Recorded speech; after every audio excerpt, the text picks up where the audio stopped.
Ya, halo, assalamualaikum.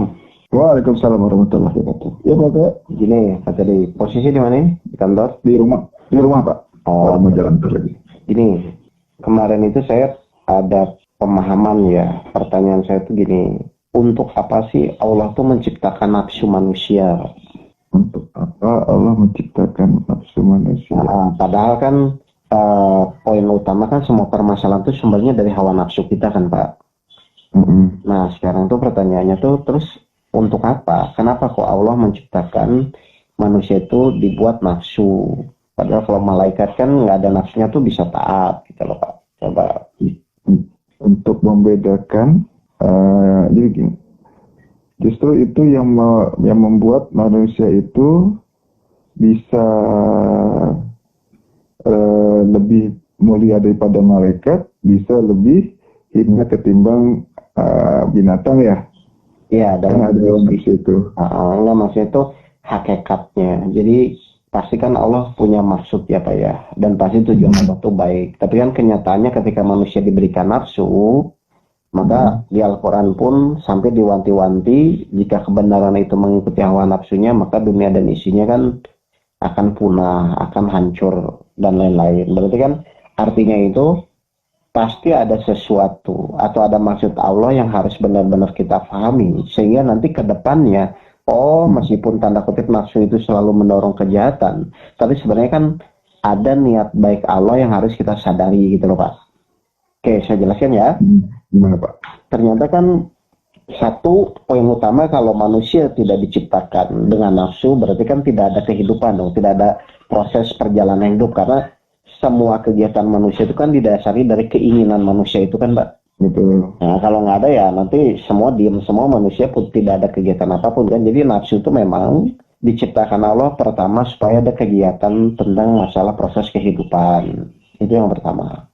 Nah, tapi Iya. yang kedua, ternyata Allah menciptakan nafsu itu, ini inti poinnya ya, Hmm. untuk supaya Allah bisa menguji. Kalau nggak ada nafsunya, lalu menguji gimana, Pak? Menguji apa?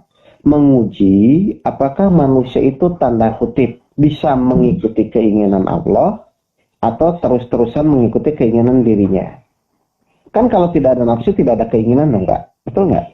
Betul. Nah, Iya. makanya Allah buat ciptakan nafsu itu, sebenarnya intinya adalah Allah ingin manusia itu berproses.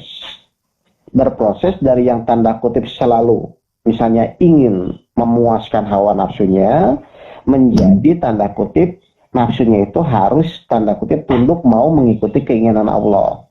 Sehingga kalau nafsunya sesuai dengan keinginan Allah, maka goalnya adalah atau tandanya adalah nafsu yang dirahmati. Kan itu sebenarnya poin, Pak. Betul. Jadi kenapa Allah menciptakan hawa nafsu? Yang pertama memang supaya ada proses hidup, biar manusia punya keinginan. Tapi hakikatnya yang lebih dalam adalah ternyata Allah tuh dengan menciptakan manusia itu dengan nafsunya ingin menguji. Nah, menguji apa? Kan sebenarnya permasalahan hidup itu kan karena tidak sesuai dengan nafsunya aja kan, Pak? Betul. Benar. Makanya ketika nafsu itu diciptakan, goalnya Allah, keinginan Allah dengan kejadian-kejadian itu, supaya manusia itu kan meningkatkan derajat nafsunya kan, Mbak? Iya. Sehingga ekstrimnya itu akhirnya dari yang manusia itu fokusnya hanya mewujudkan keinginan-keinginannya, menjadi fokus adalah bagaimana nantinya mewujudkan keinginan Allah atau sesuai dengan keinginan Allah. Maka ketika manusia pada titik itu, muncullah nafsu yang dirahmati oleh Allah. Artinya apa? Manusia itu selalu sesuai dengan keinginan Allah, gitu, Pak. Betul. Jadi goalnya tuh itu. Makanya Allah mengizinkan juga iblis. Biar Allah tuh tahu manusia ini hanya mengikuti nafsunya itu, berarti kan iblis nggak dari nafsunya juga, gitu kan? Nah, proses kehidupan ini terjadi karena ada nafsu itu, gitu loh, Pak. Iya. Nah, makanya goal kita itu kenapa ya? Kok ujian tuh kadang-kadang, bukan kadang-kadang, kebanyakan tidak sesuai dengan keinginan kita. Ya memang di situ kunci ujiannya.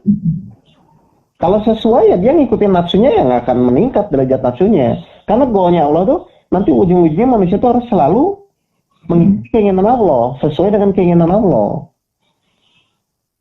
Betul. betul. Makanya di Al-Quran itu meskipun tanda kutip seakan-akan nafsu itu tidak baik, tapi memang harus diciptakan, harus diberi kepada manusia biar ada proses perjalanan ujian hidup. Ya, Kan manusia sedih, galau, kecewa itu kan gara-gara tidak sesuai dengan keinginannya, kan itu aja kan? ya, Padahal betul. hakikat ujiannya di situ gitu loh Pak. Karena Ya, ketika manusia itu sudah tanda kutip bisa mengikuti keinginan Allah, selesai ujiannya. ya kalau sudah sesuai keinginannya, keinginan Allah ya udah. Ya selesai. Memang tujuan Allah menciptakan nafsu untuk ke sana gitu larinya. Tapi selama manusia itu melawan dan selalu menginginkan keinginannya selalu terwujud, berarti kan nafsu dia tidak terkendali seperti itu. Betul. Makanya apa tangga-tangga level manusia itu kan tergantung dari derajat nafsu kan. Sampai terakhir misalnya insan kamil ada di level middle yaitu nafsu mutmainah kan sebenarnya ke sana, artinya tuh kemampuan manusia dalam meningkatkan hawa nafsu. Siapa yang sudah nafsunya sesuai dengan keinginan Allah, ya sudah selesai. Karena keinginan manusia dan keinginan Allah kalau sudah sesuai kan selesai kehidupan. Betul. Makanya di sini perlu proses perjalanan. Makanya pertama nafsu pasti diciptakan supaya ada proses perjalanan peningkatan derajat.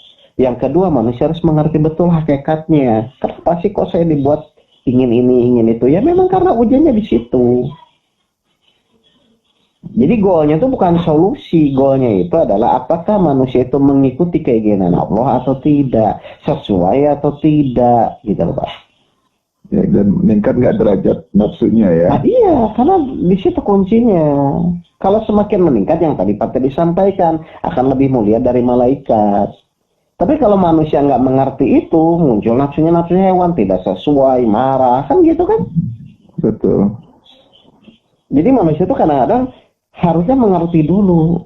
Kenapa ya? Kok masalah itu muncul? Ya karena keinginan dia. Kenapa kok jadi masalah keinginan dia? Karena tidak sesuai dengan keinginan Allah. Betul.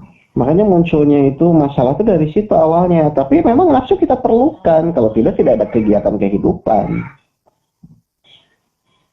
Dan kalau gangguan itu dari iblis, itu bisa dengan kita ikhlas, itu kan bisa terselesaikan. Tapi ini nafsu ini kan bawaan ini ya, ada semua di manusia ya. Iya, sebenarnya semua masalah itu kan terselesaikan ketika manusia itu mengikuti keinginan Allah. Ya, apapun ya. Tapi intinya berarti manusia itu harus mau menurunkan ego tuh nafsunya, mengendalikan hawa nafsunya harus mau karena memang goalnya di situ. Betul. Nah manusia harus sadari dulu hakikat nafsu itu apa ya? Kenapa kalau? Nah ini ternyata di sini Pak proses ujian kehidupan tuh di situ. Cuman poinnya apakah terkendali atau tidak nafsunya sesuai atau tidak gitu lah. Iya. Paham Pak tadi ini? Paham. Jadi kalau misalnya nanti ada ujian jangan kaget. Pasti kadang-kadang tidak sesuai dengan nafsunya. Karena memang pasti nggak sesuai kan, kalau sesuai. Untuk melatih kan harus tidak sesuai Pak. Nah kalau sesuai bukan melatih, hiburan dong namanya. Benar. Gitu Pak tadi. Paham Pak ini? Paham. Jadi nanti kalau misalnya ada orang nangis, pasti karena tidak sesuai dengan nafsunya kan? Dan memang ujian itu harus tidak sesuai dengan nafsunya untuk pendidikan dia sebenarnya gitu loh. Cuman karena selama ini kita nggak tahu lah, pura-pura nggak tahu atau nggak ngerti, mungkin nggak ngerti ya. Akhirnya kita selalu menderita karena tidak sesuai dengan nafsunya. Padahal tidak ada kata menderita, yang ada itu pendidikan, pembelajaran dari Allah supaya nafsu dia meningkat. Ingin nafsu dia meningkat tapi nggak mau pembelajaran, kan begitu sebenarnya. Betul. Padahal dalam untuk proses tanda kutip ya penggemblengan nafsu itu kan proses perjalanannya, bukan hasil ujiannya. Proses perjalanan ujiannya penggemblengan hawa nafsu itu. Makanya 7PH itu kan pengembelengan hawa nafsu kan ada bersyukur, ada sabar, ada ikhlas. Itu kan sebenarnya mengendalikan tools untuk mengendalikan hawa nafsu dia kan supaya terkendali kan Pak. Itu kecewa karena Allah nafsunya terkendali gitu kan. jadi tidak enak tetap bersyukur. Oh karena Allah terkendali. Ya itu intinya. Jadi siapa yang cepat menyesuaikan hawa nafsu ya dia orang-orang yang beruntung gitu. Oke jelas Pak tadi? Ya, silakan. Ya udah kalau gitu makasih ya. Assalamualaikum. Waalaikumsalam warahmatullahi wabarakatuh.